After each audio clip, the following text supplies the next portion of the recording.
Imagine walking into a bustling medieval city square.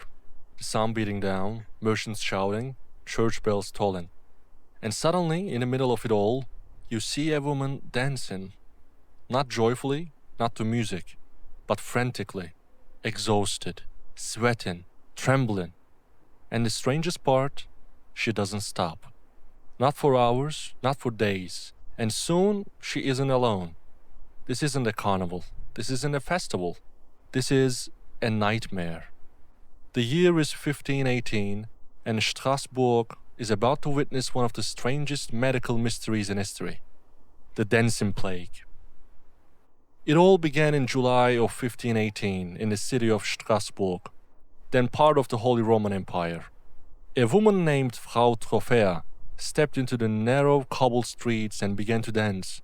At first, passers-by probably smiled. A woman letting loose? Maybe she was celebrating.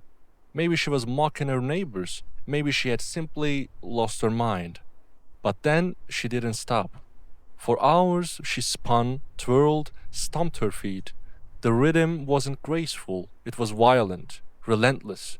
She collapsed from exhaustion, only to get back up and keep moving. One day passed, then two, then three. By the end of the week, she was joined by dozens of others, men, women, even children. And within a month, as many as 400 people were swept into this madness. Imagine being a citizen of Strasbourg at that time.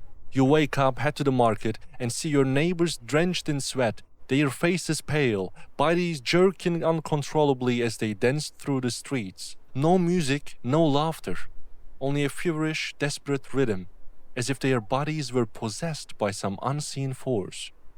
People collapsed from sheer exhaustion.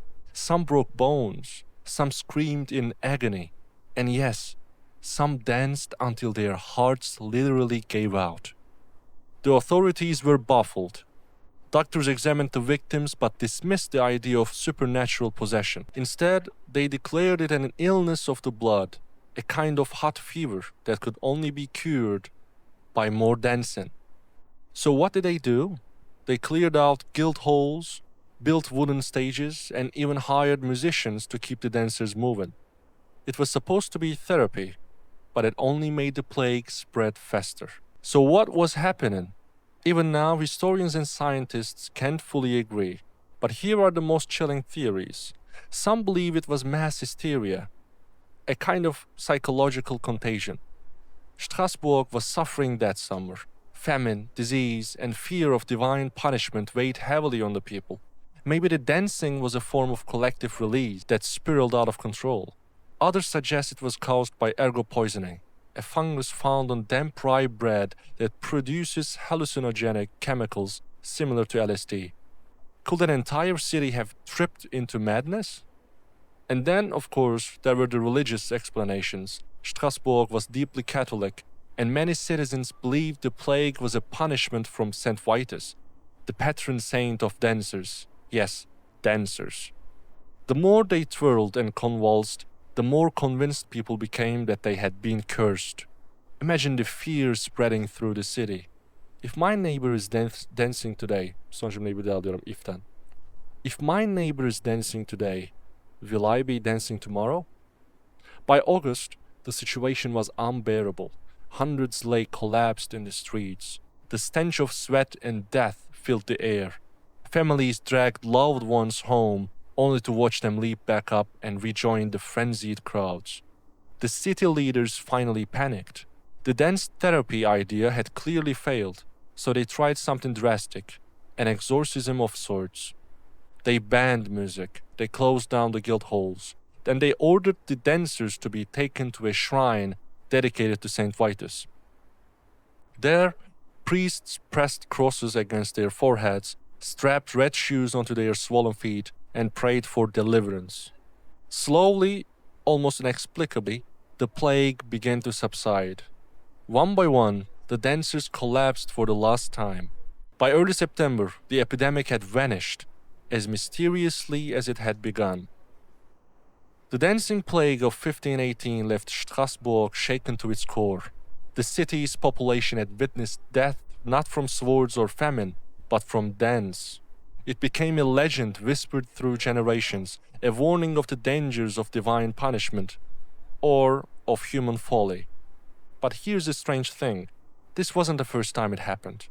Records show smaller outbreaks of dancing mania had erupted across Europe in previous centuries.